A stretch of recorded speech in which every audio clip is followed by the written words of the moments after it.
메디넥스의 대표를 맡고 있는 이창렬입니다. 제가 이렇게 기능의학이라는 걸음을 한 걸음 한 걸음 뛰면서 온 지가 21년이 지났습니다. 국내에서 처음 기능의학을 전파를 시작을 했고, 처음 전파를 시작할 때는 많은 선생님들한테 뭐 저런 자신이 다 있어 뭐 이런 얘기도 들어가면서, 어떤 선생님은 나는 세션 내과학 책을 원서로 첫 페이지부터 끝 페이지까지 다 외웠던 사람인데 당신이 한 얘기는 이해가 안 가, 뭐 이런 얘기도 들으면서 참 욕도 많이 얻어먹고 그랬습니다. 그렇지만 이제 99년도에 서울대학교 강당을위해서 기능의학 세미나를 할 때 저는 깜짝 놀랐어요. 저는 의학을 전공한 사람도 아니고 약학을 전공한 사람도 아닌데 제가 세미나를 한다고 그러는데 대학병원 의사들이 다 오질 않나? 뭐 이렇게 병원에 있는 사람 한 70여 명이 모여서 제 강의를 들었습니다. 그래서 깜짝 놀래가지고 이게 어떻게 된 건가 했는데, 그러면서 걸어온 게 21년 동안을 걸어왔습니다. 매길로만 걸어왔습니다. 그래서 기능의학에 저희가 이제 선두주자라고 얘기를 하죠. 근데 기능의학이 별게 아닙니다. 많은 사람들은 처음에 펑셔널 메디신 해가지고 기능의학이라는 얘기를 하면서 교재가 제가 지금 가지고 있는 교재도 보지만 이렇게 두꺼운 게 2권입니다. 이렇게 두꺼운 게. 기능의학을 배우려다 보면은 6개월 동안을 계속 했는데, 이렇게 배우려다 보면 저걸 언제 배우지?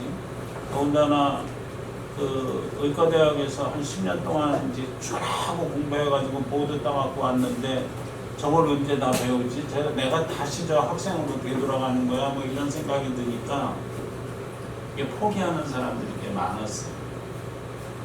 그렇지만 이제 기능의학 인정이 제도라는 게 대한의사회 내에서 만들어지면서 이제 몇 학점 이상을 이수한 사람들을 인정이 제도를 대한의학회에서 이렇게 발급을 해줬어요. 그래서 발급받은 사람들이 한 50여 명 정도 됩니다. 그리고 이제 그 발급을 받으다가 이제 멈춰서 가지고 이제 기능의학이 쪼개지기 시작합니다. 여기저기 이제 한 군데서 하던 것이 이제 각각의 의사회에서 막 나눠져서 하기 시작을 했고, 오늘도 뭐 다른 데서도 또 이런 류의 강의가 또 이루어지고 또 할 겁니다. 그렇지만 제가 뭐 많이 알아서가 아니라 저는 이제 먼저 시작을 했기 때문에 실전에 어떻게 움직이는 것이, 어떤 것이 꼭 필요하고, 그 다음에 그렇게 복잡하지 않다, 원리만 알면 아주 쉬운 거다라는 것을 저는 이렇게 강조하고 싶습니다. 그래서 제가 이제 써놓은 것이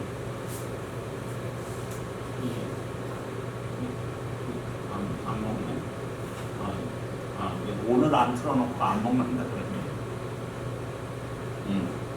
보면 알 수 있고 알아야 보인다라는 거. 우리가 제가 이런 얘기를 왜 하냐면, 시골에 가서 보면은 숲속을 걸어다니다 보면은 알 수 있는 사람들은 뭐 나물이 그냥 지천에 깔려 있다라고 얘기를 합니다. 그렇지만 모르는 사람은 전부 풀이에요. 저게 먹어도 될 것인지 안 먹어도 될 것인지 아무것도 모릅니다. 이게 보면 알 수 있고 알아야만 볼 수 있습니다. 그리고 이제 고궁을 다니다 보면은 여러분들이 이제 경복궁을 그렇게 수없이 많이 가봐도 경복궁 해설사를 옆에 끼고 한 번 도는 거고, 그냥 100번 도는 거고, 해설사를 한 번 끼고 도는 게 보이는 것이 확실히 틀려집니다. 이게 뾰족하게 지붕에 달린 것은 무엇이며 뭐 이런 것들이, 그 다음에 아궁이는 왜 여기다 내질 않았는지, 불을 내면은 어떤 건지, 그 다음에 정원에 나무는 왜 없는지, 이런 것들이 해설사의 말을 듣고 나면 보이기 시작하는 거예요. 그냥 보면 알 수 있고 알아야 보인다. 근데 그러면 여태까지 약학이나 의학을 그렇게 오랫동안 공부해야 하는데 왜 모르느냐, 왜 우리는 왜 안 보이느냐라고 얘기를 하실 겁니다. 근데 그거는 뭐냐면 이게 기본적인 것에 대한 것을 공부하기보다는 이게 우리가 여러분들이 이제 약학이나 의학에 들어가기 전에 기초를 배울 때 예과라는 과정을 가지고 그럴 때 이제 뭐 화학도 배우고 뭐 생화학도 배우고 뭐 이런 것들을 하잖아요. 근데 이게 사람 질병을 고치는데 어떤 목적이 있을까? 이게 왜 쓰일까 하는 부분에 대해서 배워본 적이 있으십니까? 저는 없다라고 과감하게 얘기를 합니다. 근데 이런 부분들이 알려지기 시작한 게 과거 10년 전부터 이제 기능의학적으로 공부하는 사람들은 제가 21년 전부터 이 길을 걸어갔었다 보니까 21년 전부터도 그런 것들을 이렇게 알아내기 시작을 했고 이게 하나하나 펼쳐나가기 시작을 했습니다. 근데 그때는 기능의학이라는 말이 없었어요. 펑셔널 메디신이라는 말은 나중에 나온 얘기입니다. 그러면 그때는 뭐라고 그랬느냐? 그냥 뭐 영양의학이라고도 얘기하고 뭐 또 분자교정의학이라는 것들도 일본 사람들이 번역을 해서 올소 몰레큘러 메디신을 갖다가 이제 몰레큘러가 분자고 올소는 바로잡다니까 분자를 바로잡는 의학이다 뭐 이런 식으로 번역을 하고 그렇게 공부를 해오고 그런 것들이 알려졌었어요. 그리고 여기 약국에 오랫동안 계시는 분들은 그런 분자교정의학이라는 것이 분자교정의학이라는 말이 퍼지기 이전에 어떤 걸로 퍼졌었냐 하면은 다른 뭐 양병학이니 뭐 이런 체인 같은 데서 움직이는 데서 그런 영양학을 한다라고 해서 이제 퍼지고 그런 것들을 공부를 해서 의학분학 전에는 또 치료를 하는 약사들도 많이 있었고 그렇게 시작을 했어요. 제가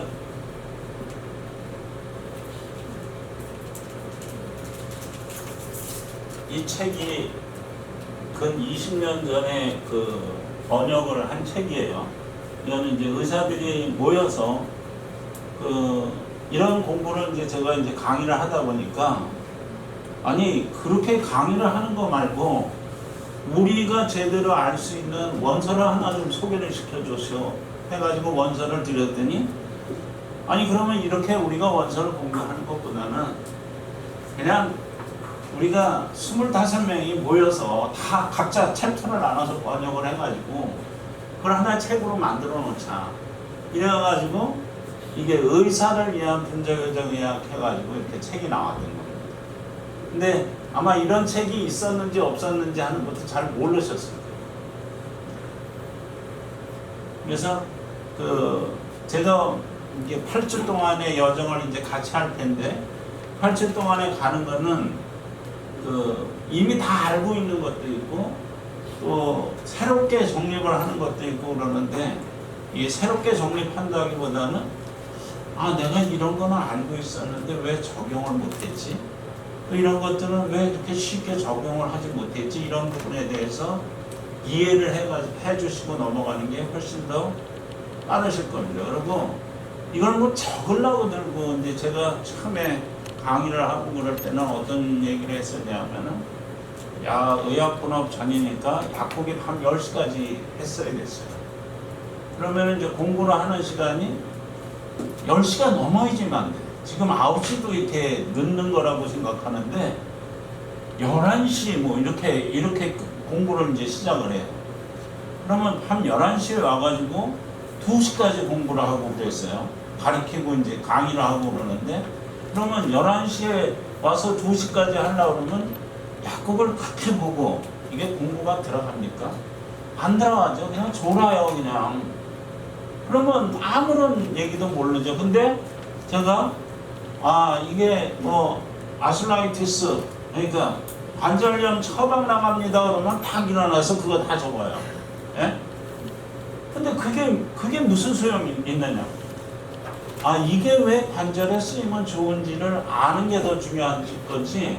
어떤 성분이 관절에 좋습니다. 어떤 성분이 혈액순환에 좋습니다. 어떤 성분은 이런 질병을 예방합니다. 뭐 이런 것들은 단편적으로 공부를 하는데 이거는 이거 이렇게 하다 보면은 그것만 기억날 뿐이에요.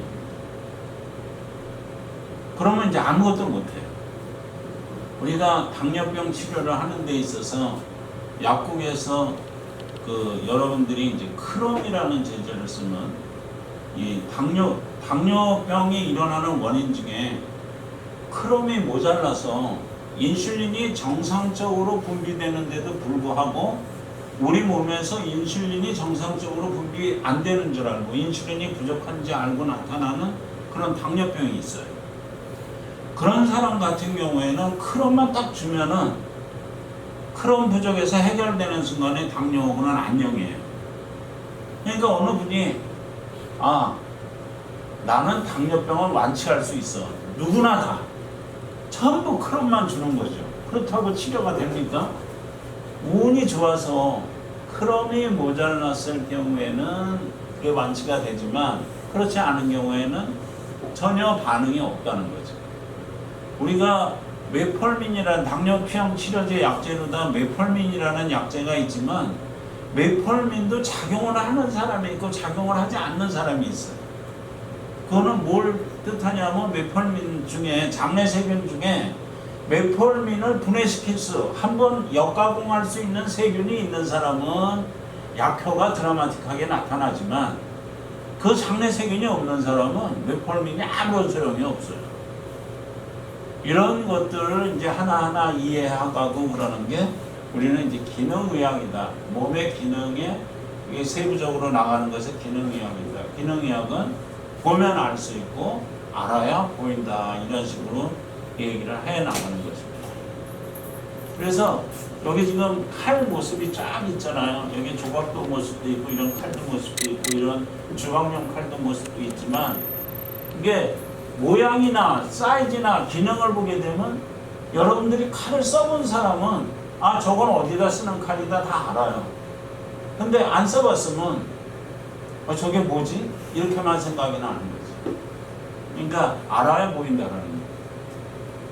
지금 이렇게 복잡한 길이 있는데도 불구하고 여러분들한테 오는 고객들은 이렇게 복잡해요. 이 사람이 어디로 가야 될지를 몰라요.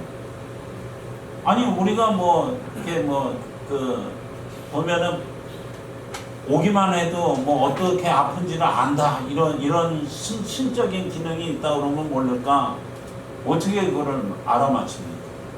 그렇지만 몇 가지 이렇게 테스팅을 해보면 설문지를 작성을 해본다든지 뭘 검사를 해본다든지 그 다음에 얼굴에 때깔을 본다든지 이러면 저 사람이 뭐가 문제가 있겠구나 하는 것들이 알게 되는 거죠. 그런 것들을 공부하는 것이 이런 시간이라고 보면 됩니다. 그러면은 이렇게 복잡한 길도 다 찾아갈 수 있는 그런 길이 나오게 되는 겁니다. 그래서 이렇게 적으려고 하시지도 말고 이거 어차피 이 과정이 지금 녹화가 돼서 여러분들이 다시 볼 수 있어요. 그러니까 막 적고 화면에 찍고 이럴 필요가 전혀 없습니다. 이해하고 이해가 안 되면 서로 질의하고 논의하고 이러면서 가면 됩니다. 그래서 인체는 아주 복잡합니다. 근데 아주 복잡한데도 불구하고 어느 내과 의사가 저한테 얘기를 했어요.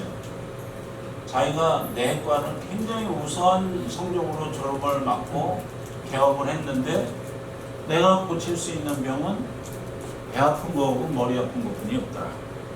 나머지는 아무것도 못하겠더라. 이런 얘기를 하신 분이 있어요. 또 어느 선생님은 누구라고 얘기하면 다 아는 의과대학의 교수분이야. 산부인과 전문 선생님이고 종양학의 부인암에 대해서는 랭킹 1인자를 통하는 분이 있었어요. 그분이 진료를 하시다가 저한테 이제 병원을, 야, 내가 이제 대학을 그만두는데 나도 좀 그 은퇴를 하고 나서 이 진료할 수 있는 병원이 필요하잖아. 그래서 네? 내 자리 좀 알아봐 달라고. 그래요? 그러면 어느 병원에 암을 치료하는 병원이면 되겠습니까? 그래놨더니 그럼 좋지. 그래서 암을 치료하는 병원에 이제 원장님하고 이렇게 만나게 해서 이제 그 병원에 근무를 하게 됐어요. 근무를 하게 된 지 딱 3개월 만에 그 교수님이 잠적을 해버렸어요. 없어졌어요. 나 출근도 안 하고 아예 잠적을 해버렸어요.